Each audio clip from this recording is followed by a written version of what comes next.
This is Kite Cutter TV with another presentation. We gotta talk about this. Okay, guys, Border Patrol says smuggling in summer heat can quickly become deadly. You would think this would be a no-brainer, but just like parents who every summer continually leave their kids in hot cars, it must be said not to do. If you or someone you know is thinking of coming into the US illegally, please tell them it's not worth it. Easy for me to say at home on my couch in my air-conditioned house, but it's just not worth it. The amount of people Border Patrol saves is underreported, and so is the people that lost their lives on this potentially perilous journey. These smugglers treat people like product and really don't care about anything except the bottom line, which is the dollar bill. It's definitely not worth putting your life in these smugglers' hands. Check this out. KWALD News 13's Brooke Chaplin spoke with agents about the potentially deadly border crossings. Brooke, what did they tell you? Good morning, Angelica. Well, Border Patrol agents telling me that these triple-digit temperatures we've been seeing are turning the common human smuggling method of keeping people inside trunks really into a deadly ride. You know, we were just talking about last week in this extreme heat, how quickly a car can heat up within just 10 minutes. The inside temperature of a parked car can jump up 19 degrees. But officials tell me in the space of a trunk, that gets even hotter. They actually tell me in that small confined area, the temperature can rise another 20 to 30 degrees on top of the outside air temperature, which means on a day like today, these people could be sitting in 124, 134 degree temperatures. Now, emergency responders say the result of being in this extreme heat on your body is that you can actually start to, as they say, cook as people lose fluids and your core really starts to heat up. I've been talking with agents and they tell me most checkpoints are actually within 40 minutes of the border. So hopefully that's how long people are in these small spaces and not hours upon end in the extreme heat. But when you add multiple people, as you've seen in some of these pictures, well, it only gets hotter. When these people are put in these confined spaces, in these trunks with no airflow, with 100 plus temperatures outside, this can absolutely become a fatal situation. Now, I was talking to Joe there, and he tells me most people don't realize that when your back seats are up in a car, there's no AC flowing back into that trunk area, so it can quickly feel like an oven in these triple-digit temperatures that we have been seeing. More information on KWLD.com. Live near Golf Links and Swan. Brooke Chaplin, KWLD News 13. Just goes to show you the risk that people will take to come into this country. Brooke. And according to Immigration and Border Reports, 126 people were charged in June, with illegally re-entering the United States. 114 of them had previously been convicted of other offenses like drug crimes or DUI convictions. However, as News 11's Carmen Valencia reports tonight, Border Patrol agents say apprehensions are slightly down. Agents confirmed there are less than 10 detainees in all 3 holding facilities in the Yuma sector. However, agents are seeing a 23% increase in rescues. A different sight along the Yuma sector as apprehensions drastically decline. Our average apprehensions per day that were processed under both Title 42 and Title 8 were 31, and this month we're between 20 and 30 as of now. And there are less than 10 people being held inside Border Patrol's facilities. BP says COVID-19 is the main reason behind the drop. Those who are apprehended are quickly returned back to their country of origin. Not expel them under Title 42. They will be held in our facilities and then transferred out of our custody to ICRO. Garibay says compared to last year's humanitarian crisis where agents would apprehend hundreds of family units, they are now seeing an uptick in single adults, mainly coming from other parts of the world and not from Mexico or Central America. Individuals crossing from, for example, like Eastern Europe, we are getting individuals from Africa. On the other hand, he says the rise of rescues has surpassed last year's numbers.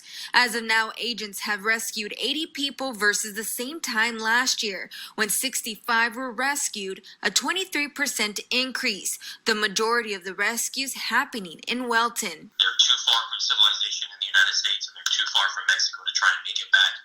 So 911 is really their only option. Agent Garibay confirms a new processing center is coming this year, but due to COVID-19, the opening date has been delayed. Reporting in Yuma, Carmen Valencia, News 11.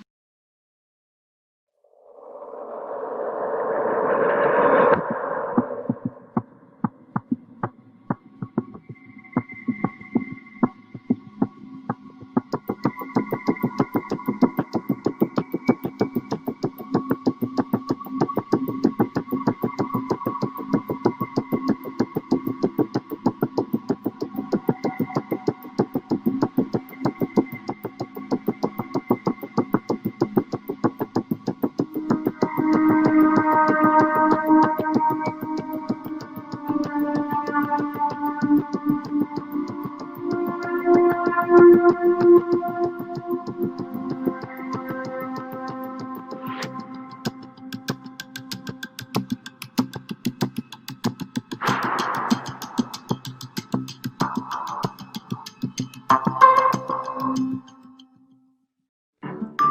Border Patrol agents from El Central sector rescued an illegal alien Saturday evening, July 5th, in the Jacumba Wilderness region near Ocotillo, California. Shortly after 10 p.m., El Central Sector Communications Dispatch notified El Central station agents of a distress call from a 29-year-old Mexican man who illegally crossed the international boundary in the mountains 22 miles west of Calexico. The illegal alien had called 911 and stated that he was lost and dehydrated. Agents performing their assigned duties in the area responded to the location and began searching for him. At approximately 10:41 p.m., they located the man and provided him with water. Agents examined the man and determined he needed no medical attention. The agents then transported him to processing, and he was returned back to Mexico.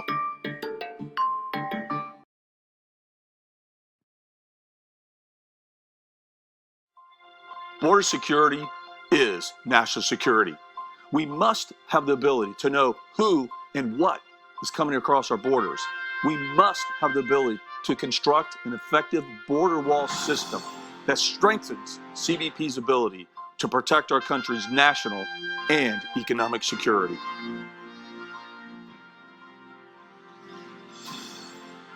The border between the United States and Mexico stretches nearly 2,000 miles, from the Pacific Ocean to the Gulf of Mexico. Over the past 30 years, various barriers have been built using all kinds of materials. But what if there were no border wall? What would our border look like? Early in my career, I was in San Diego where tens of thousands of people would cross nightly and vehicles would cross intermittently with thousands of pounds of narcotics. So the border wall system dramatically changed the border environment, increased officer safety, drove down crime, and it's making it harder and harder to get narcotics into this country. Effective border wall infrastructure slows that down. It really stops the vast majority of it, lets us use our resources more effectively. And it's just making sure that we know who enters the country through our front door, which is the ports of entry. The border wall has made a tremendous difference in every sector on our southwest border. And in every location, it has succeeded in helping the men and women of the United States Border Patrol secure our homeland. These new and upgraded barriers have immediate positive impacts. Let's look at just one example. Near Calexico, California, a 2-mile stretch of the border was a consistent source of illegal activity because the crowds of pedestrian and vehicle traffic from a nearby shopping center allowed illegal border crossers to disappear quickly into the United States. Since the construction of new steel bollard border wall and the installation of cameras and sensors, CBP has been better able to deter individuals from crossing illegally into the U.S. there. And the wall's design enhances agents' safety by letting them maintain a complete line of sight through the barrier. Building a border wall system is imperative to having a safe, secure border. But the border wall is no longer just a matter of national security. The COVID-19 pandemic has brought home the simple fact that it is now also a matter of public health. Just imagine if we faced this same kind of challenge in the middle of a pandemic like COVID-19 without effective border barriers. And yet, despite the pandemic's disruption to so many aspects of our lives, CBP never stopped building. And we're making progress faster than ever. Today, we're averaging about 7 miles per week. It's common sense. When it comes to protecting our national security, borders matter. When it comes to protecting the health and safety of every American citizen, borders matter. And with every new mile of wall system being built, the ability of the incredible men and women of CBP as our frontline defenders of our nation's borders to keep us all safe is stronger than ever.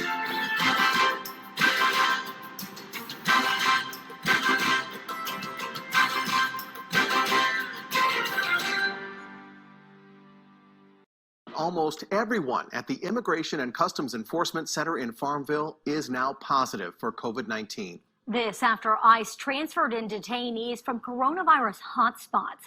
WFXR's investigative reporter Carrie O'Brien is taking action and digging into this story. We're all afraid to try porch. This Farmville Detention Center detainee, who we are not identifying for his own protection, tells us he was recently hospitalized for coronavirus. I feel like if I had a nail for my chest, I could beat. I had headaches. My whole right side of my body was going numb. He says he caught COVID-19 after ICE transferred in 74 detainees from Florida and Arizona, two states where virus cases are soaring. During intake, 51 tested positive for COVID-19.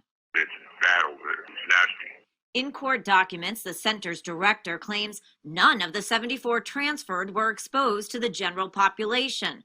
But now, nearly 90% of the facility, 315 people, are infected with the virus. And this detainee says the medical care is poor. They asked them for pills, and they won't even give them Tylenol. And he says, forget social distancing. Their bunk beds are practically on top of each other. The way we sleep here, he's probably 5 inches, 7 inches away from me. This is ridiculous. This is not right. I mean, help us out. It's not possible to social distance in a detention center. The beds are actually connected in bunk beds. Adina Applebaum and Edith Hinson are attorneys with Capital Area Immigrants' Rights, or CARE Coalition.